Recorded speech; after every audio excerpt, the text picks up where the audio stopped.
নমস্কার বন্ধুরা, আমি দেবযানী। আমি আরেকটা স্কিন কেয়ারের ভিডিও নিয়ে চলে এসেছি। পার্লারে গিয়ে এত টাকা খরচা করে কী লাভ, যখন বাড়িতেই এত কিছু আছে আমার ফেসিয়াল করার জন্য। চলো দেখে নেওয়া যাক আমি কি ব্যবহার করছি। প্রথমেই তো যে কোনো ফেস ওয়াশ দিয়ে মুখটা ক্লিন করে নেবে। আমার কাছে পন্ডসের ফেস ওয়াশটা ছিল, তাই আমি পন্ডসটা দিয়েই মুখটা ক্লিন করে নিলাম।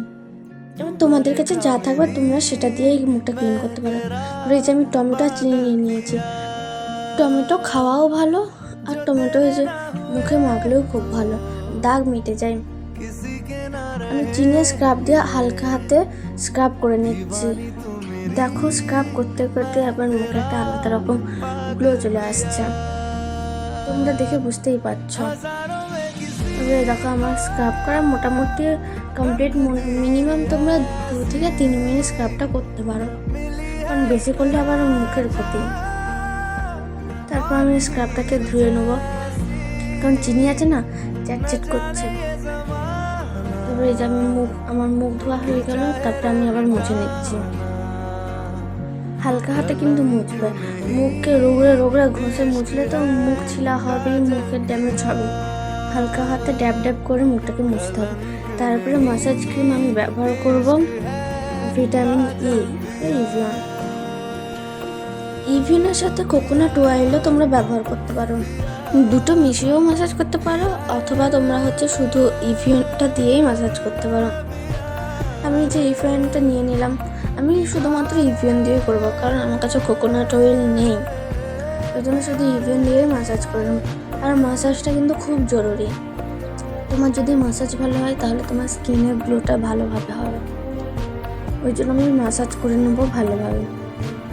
স্টেপ বাই স্টেপ ম্যাসাজ করে নিতে হবে, কারণ উল্টোপাল্টা ম্যাসাজ করলে না মুখের চামড়াগুলো গুড়িয়ে যাবে। আর স্কিন যখনই ম্যাসাজ করবে হাত উপরের দিকে নিয়ে যাবে। তুমি যদি নিচের দিকে নাও তাহলে স্কিনটা ঝুলে যাবে।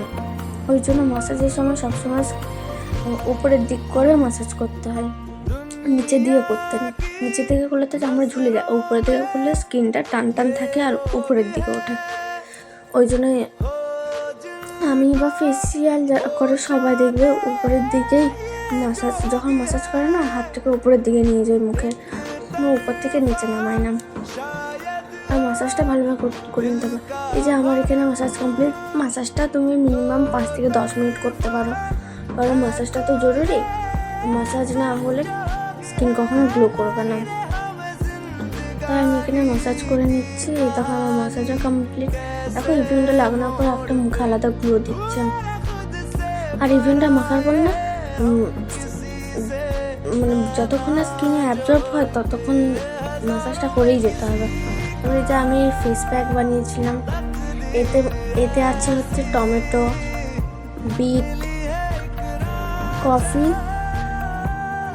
বেসন। এটা দিয়ে আমি একটা ফেস প্যাক তৈরি করেছিলাম। এই বিটটা দেওয়া হয়েছিল বলে দেখো ফেস প্যাকটা লাল হয়ে গেছে। এই ফেস প্যাকটা খুব ভালো। আমি ভালোভাবে মেখে নিচ্ছি, চোখটা পাত দিয়ে আমি চারিদিকে মেখে নিচ্ছি। আর শুধু কি মুখে মাখলেই হবে, একটু গলার চারিদিকেও মাখতে হবে, কারণ ওগুলো।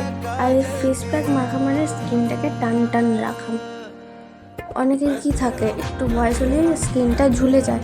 এটা সেটা ঝুলবে না, স্কিনটা টান হয়ে থাকবে ফেস প্যাক সব ব্যবহার করলে।